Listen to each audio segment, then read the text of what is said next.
Christmas. It's just 77 days away, but who's counting, right?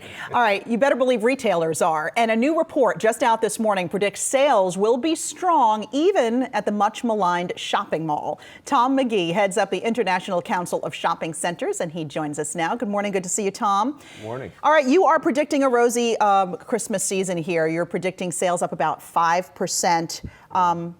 What's going to drive consumers? You don't see a recession for consumers, I guess, in the near term. Not over the holiday season. I mean, I think you still have strong consumer sentiment, obviously a very strong job market, and a relatively strong economy. So as we look into the holiday season, not dissimilar to last year, we expect a very strong holiday season. And I do think you're going to see shopping malls and shopping centers in general, as well as online shopping being strong this holiday season. What retailers are driving that gain? Because I hopped onto the Levi's earnings call last night, and department stores are clearly still under pressure. Yeah, there's certainly disruption that's happening in the industry. There's no doubt about it. But I think when you take a step back and you look at the industry in the aggregate, retail has been strong, right? Retail sales numbers generally over the course of the last couple of years have been strong.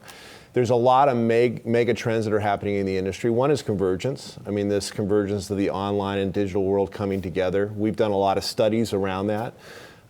One thing is when a retailer opens up a store in a geographic area, that generally drives an increase in online traffic of 37%. If they close the store, it impacts a decrease of a similar amount in online traffic.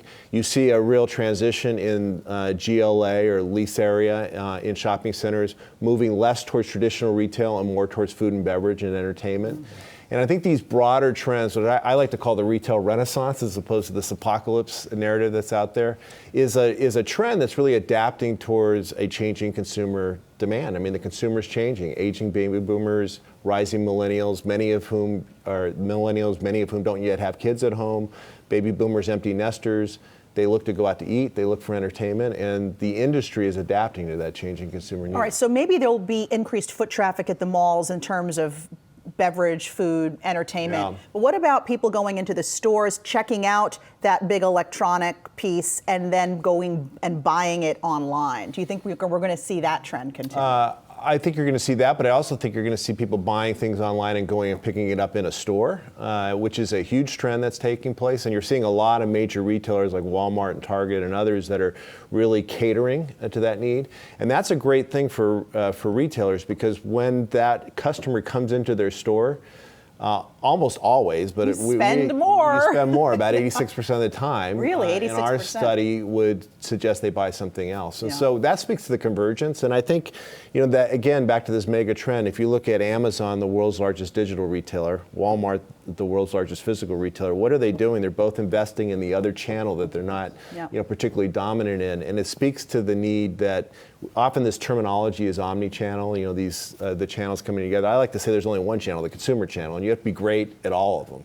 You have to be great, you have to have a great presence online, you have to have a great presence in your store. And I really believe the retailers that are going to win in the future are those that are going to invest in their store network and make the experience consistent across the digital and physical channels. Will there be consumer sticker shock as a result of the tariffs this holiday season? I don't think so. Obviously, on a long-term basis, tariffs are generally depressive upon consumer demand, but I think as it relates to the holiday, it's too early for that to really impact this holiday season. Hey investors, Zach Guzman here. Are you interested in learning more about the markets and getting the latest financial news? Well, then click right here to subscribe to our Yahoo Finance YouTube channel. Get the latest up-to-the-minute market analysis, big interviews in the world of finance, and information on how to manage your money every day wherever you are.